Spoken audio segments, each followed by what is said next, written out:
Assalamu alaikum adamlar. Bu videoda kanalımızda AZT kampanyanın tədə xaritlərinin yeni biri olan Android TV X98K pristavkamıdır. Sizin diqqətinizi yetirəyəm. Yani bu pristavkamız tədə versə 10-cu versə olacaq.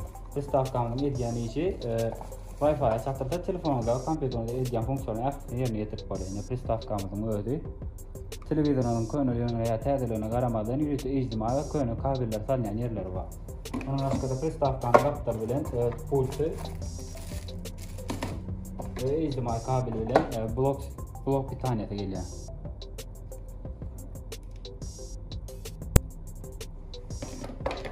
Eğer pristavkanı düşünmek gelmeniz bağlı olsa öz kaptar bilen instruksiyon geliyor.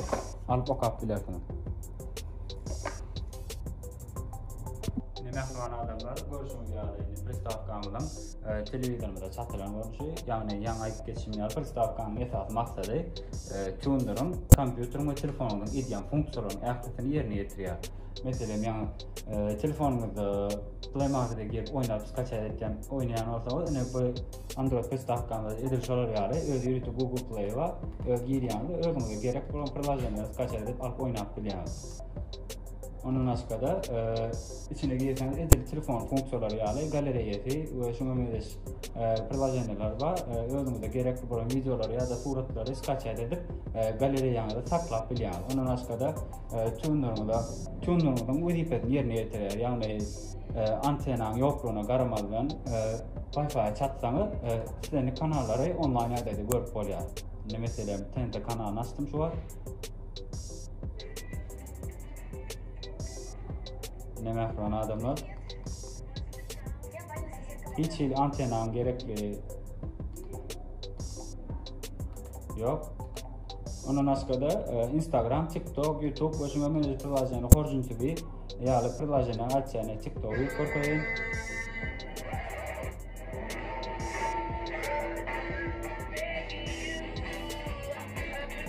Hoşuma gider mehran adamlar YouTube'u maç korkayın.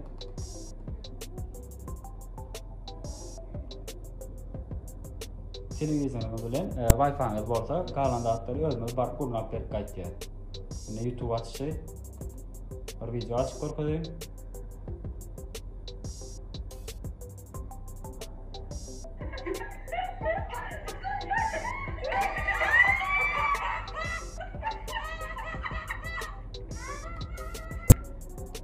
Özümüzde gerekli bolanda atları skaç edip ya da online edip görüp biliyoruz.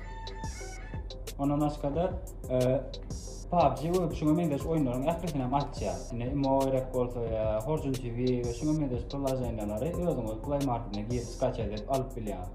Mehranlarımda 5 ulayda dastavkamız var. Eğer dakaret ediyseniz aşağıda korkudığım numara canlı dakaret bilirsiniz. Barıp eltip kurnak berip qaytması mut.